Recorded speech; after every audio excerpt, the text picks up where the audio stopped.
Bagaimana tuh hari ini? Apakah sudah siap untuk saya supervisi ke kelasnya, Ibu? Insya Allah bersiap. Saya akan melakukan pembelajaran bahasa ini. Saya juga bersedia Ibu melakukan supervisi di dalam kelas saya. Oke, Pak, kayaknya sudah mantap nih. Alhamdulillah. Kira-kira Bu, apa ya persiapan untuk hari ini pembelajarannya? Ya, seperti biasa untuk kita sebagai guru, pastinya sebelum pembelajaran itu saya telah menyediakan RPP dan meja. Kemudian saya juga menyediakan media pembelajaran yang akan saya laksanakan di dalam kelas. Kemudian ada model pembelajaran. Ya, begitulah Bu, kita persiapkan sesuai dengan materi yang akan saya sampaikan. Wah, bisa ini yang agak komplit ini saya dengar. Udah ada RPP-nya, udah lengkap, ada medianya.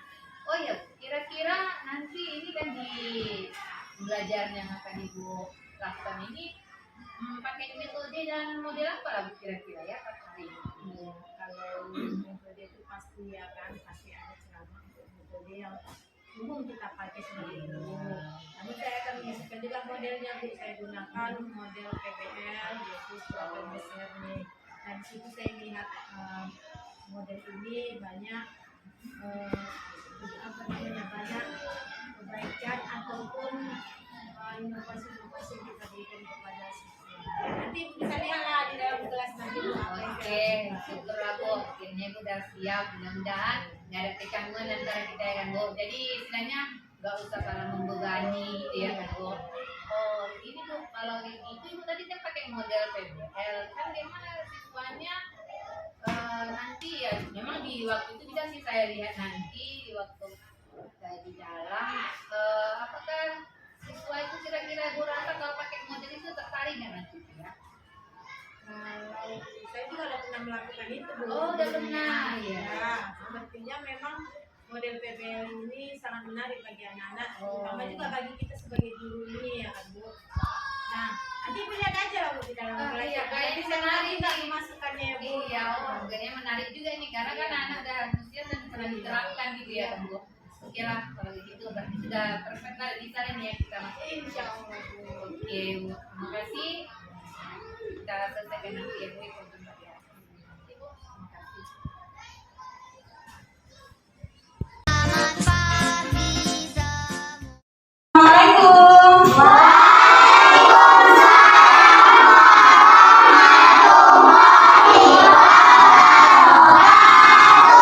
Selamat pagi anak Ibu.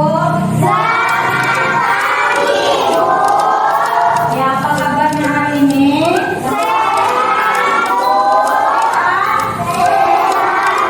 Alhamdulillah, kita masih diberikan kesehatan. Baik, biar kita semuanya yuk kita nyanyikan yel-yel kita ya. Dengan nadanya naik kereta api. Yuk anak-anak.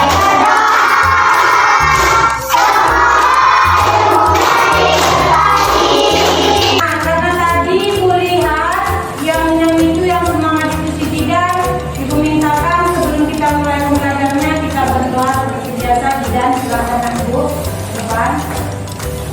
Ayo yang lain semuanya berdoa ya. Bapak teman-teman sebelum pelajaran mari kita berdoa dimulai.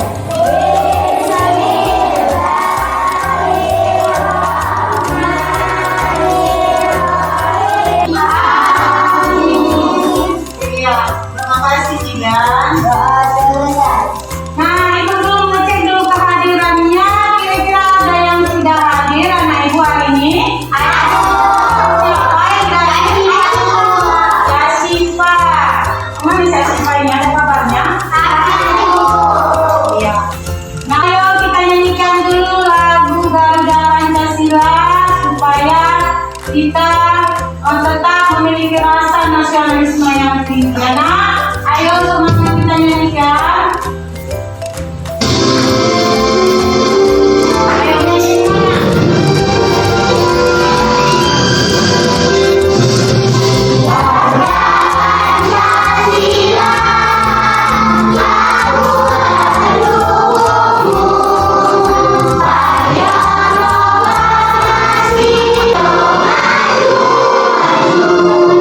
Coba dulu kalian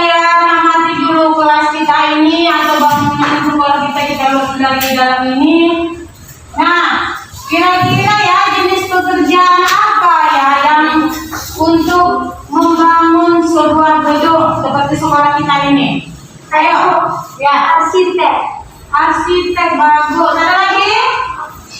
Ada lagi? Apa? Pembangunan. Ya, kalau di sini dibilang dia punya bangunan ya.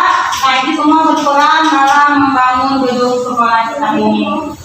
Nah, anak-anak ibu, kaitannya dengan pembelajaran kita pada hari ini yaitu kita hari ini akan belajar tema pekerjaan, yaitu masih tema 4, subtema 1, jenis-jenis pekerjaan. Kemudian di pembelajaran kedua, nah tujuan kita itu adalah setelah pembelajaran itu selesai, ibu harapkan anak-anak ibu nanti dapat menyebutkan 2 hal yang perlu diperhatikan pada saat kita nanti menggambar.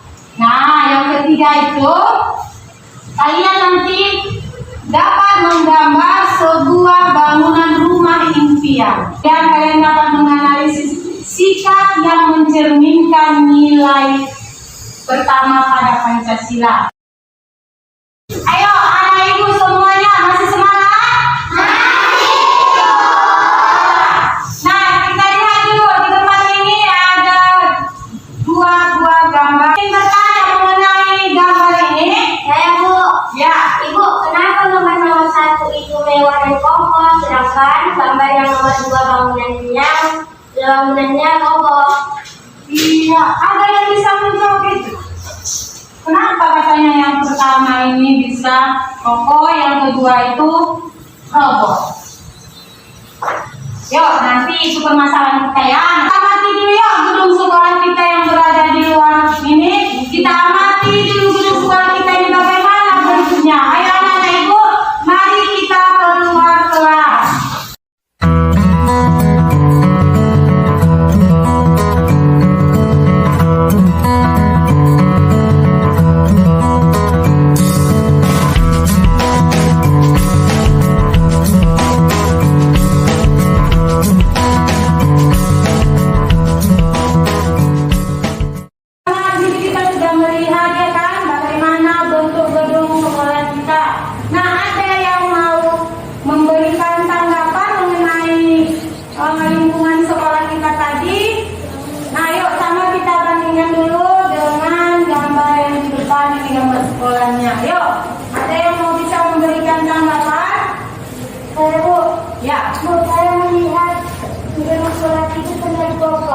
Ya, bagus. Yuk, bagaimana kerjaan sekolah kita yang masih bagus? Nah, anak-anak ibu, tujuan tadi kita mengamati itu kita lihat bahwasanya sebelum bangunan sekolah yang kita lihat tadi ini dibangun, kemudian sebelum ini diberdirikan, terlebih dahulu bangunan itu dirancang. Nah, yang merancang bangunan itu adalah seorang merancang bangunan. Nah, anak-anak ibu, hari ini ibu akan meminta kalian untuk menggambar bentuk 3 dimensi untuk rumah impian kalian. Nah, yang perlu kalian ingat itu adalah bahwasanya gambar 3 dimensi itu memiliki apa? Ayo, yang kita pembelajaran kemarin memiliki apa? Panjang, yang bentuknya 3 dimensi yang terlihat ada panjang, lebar dan tingginya. Nah, ayo jangan lupa tadi kamu kalau ketika menggambar itu rapi. Coba dulu sebelum menggambar tarik dulu garis tepinya. Nah, kalau 2 cm dia di atas, ke kiri juga 2 cm. Iya, jangan lupa tulis nama, kemudian kelas berapa. Ayo anak ibu, mulai bekerja. Ayo gambar.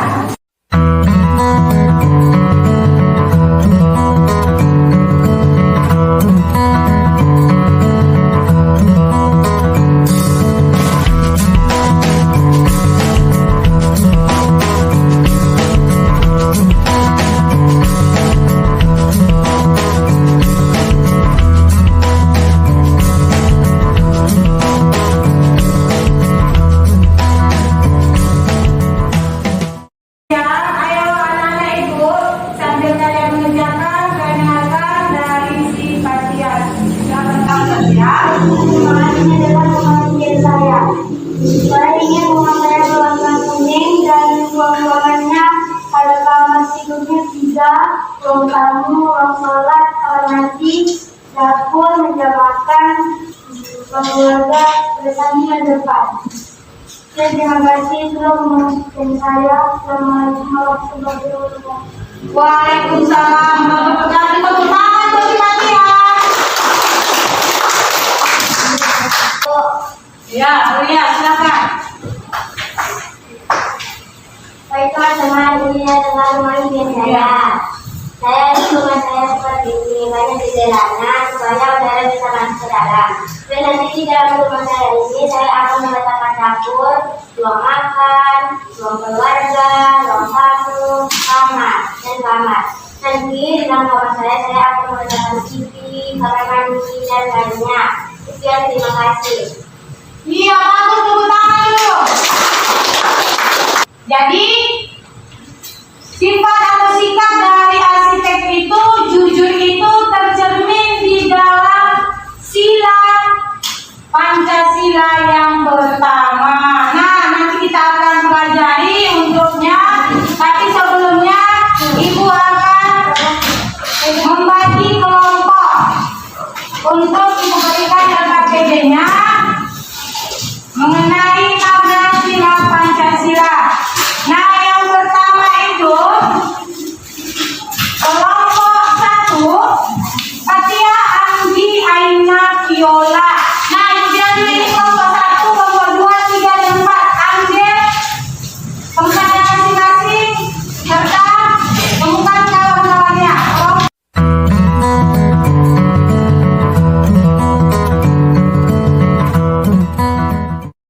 Buka LKPD-nya. Lihat sila keberapa. Ini ke sila berapa? Ininya apa? Kemudian posisi bagian ini apa? Ayo. Dua jenis. 1, 2 jenis. Nanti kalian pasangkan mana makna dari sila pertama dari yang kalian sudah baca tadi. Kalian temukan sendiri makna sila pertama dan contohnya dalam kehidupan sehari-hari. Sudah paham itu? Nah, nanti kalau kalian temukan contohnya begini. Maknanya ini, kemudian kalian tempel. Nah, dia sudah disediakan di situ ada lemnya ya. Nah, kemudian kalian tempel di sini contohnya apa dalam kehidupan sehari-hari. Paham?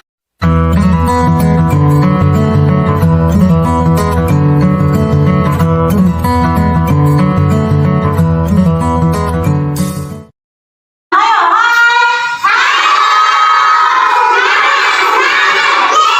iya gitu lah, walaupun hari kita sudah capek, semangat, ya kan? Tapi tadi kalian punya pengertian, kalau nggak semangat belajar, bagaimana kita bisa meraih cita-citanya? Kelompok 1, kasih tepuk. Dan keyakinan masing-masing. Semua yang Tuhan berikan kepada kita harus dijaga. Contohnya bersyukur atas nikmat yang diberikan Tuhan. Ya, simbolnya kepala bangsa. 5, keadilan sosial bagi seluruh rakyat Indonesia. Simbolnya Pancasila. Karena Ibu terakhir untuk di LKPD-nya coba perhatikan, gambar juga ada di buku siswa.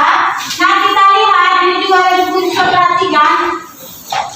Diskusikanlah bersama kelompokmu apakah tindakan yang ada pada gambar ini sesuai dengan sila pertama Pancasila.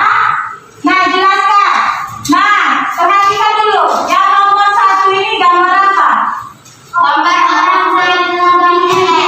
Iya, ada yang punya? Iya, nah, kalian rasa ini sesuai nggak dengan makna sila pertama? Tidak. Kalau tidak sesuai, kau tuliskan di LKPD-mu itu alasannya kenapa tidak sesuai. Gambar 1 tidak sesuai dengan sila pertama. Sampai dengarkan. Karena kita diciptakan Tuhan, sedangkan kita di mata Tuhan itu tidak punya derajat yang sama. Maka kita tidak boleh memilih orang lain. Nomor 6 sesuai dengan sila pertama. Karena semua yang Tuhan berikan harus dijaga, termasuk tubuh kita. Kita berolahraga agar kita sehat. Terima kasih. Iya, tepuk tangan. Kegiatan anak Ibu hari ini mari kita simpulkan dulu pembelajaran kita. Baik, tadi pertama kita belajar mengenai yang pertama, ayo sama-sama mengenai iya, dimensi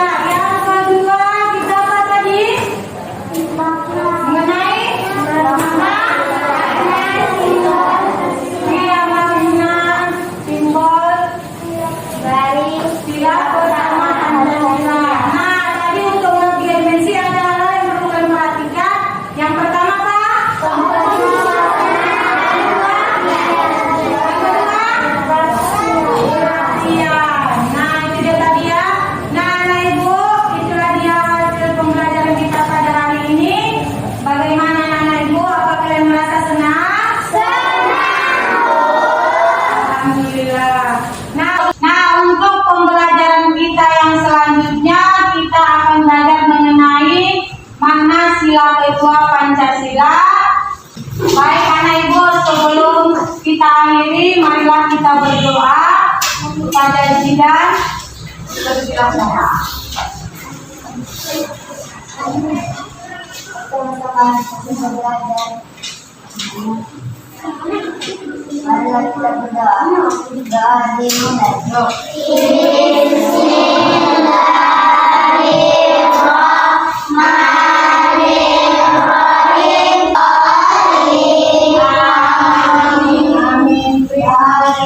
Ya, terima kasih. Jadi anak-anak Ibu, Assalamualaikum warahmatullahi wabarakatuh.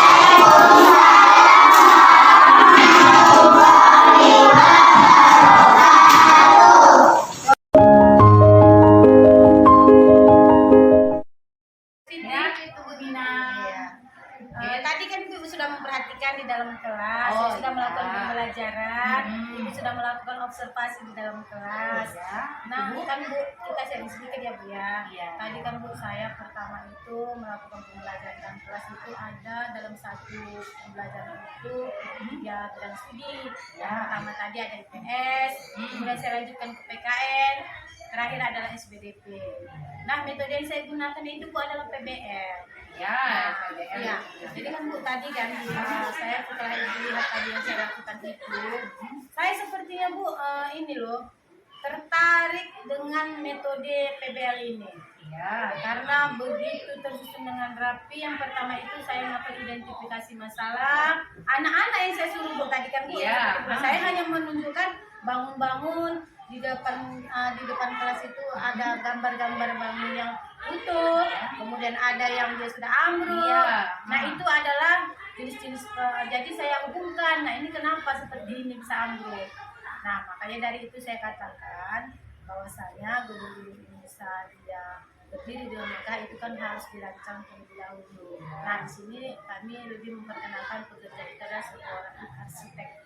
Jadi sudah IPS-nya. iya Bu. Nah, kalau kita lihat tadi anak-anak itu menemukan masalahnya, saya rasa cukup aktif. Ya. Yang bertanya tadi kan Bu Iya, banyak saya yang lihat, bertanya, menjawab. Iya. Nah, namun kan Bu ada satu tadi kan saya membawa anak tadi keluar Iya. kelas. Iya, Saya tadi keluar. maksudnya begini Bu, saya bawa anak keluar kelas itu di luar kelas supaya bisa mereka memperhatikan, mengidentifikasi gedung-gedung yang ada di sekeliling ini. Iya. Nah, kenapa ini bisa berdiri dengan megah? Itulah saya katakan tadi bahwa semua bangun-bangun ini tidak akan bisa berdiri kalau tidak dirancang. Ya, Jadi jadi mereka sesuai tahu. ya Bu, Ibu Ya. tunjukkan, Ibu keluarkan ya. Sekarang apa Bu? Apakah Tapi ada masalah ya Bu? masalah Bu tadi. Oh, Setelah itu. pembelajaran tadi saya Iya, sedikit ya. kan, saya melakukan refleksi sebentar. Iya. Ternyata tadi Bu waktu saya bawa di luar itu ada yang kurang maksimal. Kurang maksimalnya itu ketika saya membawa anak itu saya tadi saya lihat anak-anak itu kan bukan saya bawa mereka di depan. Ayo anak-anak ini lihat bangun ini. Iya. Mereka saya lihat tadi ada yang ke sana, ada yang kemari. Jadi mereka nggak fokus saya bawa ke sana mereka kemari. Oh, jadi maksud Ibu yang menjadi keluhan Ibu hari ini setelah diobservasi tadi rupanya karena itu Iya. orang efektifnya Iya. dibawa siswa karena itu ya Bu. Iya. Oh, jadi kalau begitulah Bu, memang Ibu kan sudah merasa.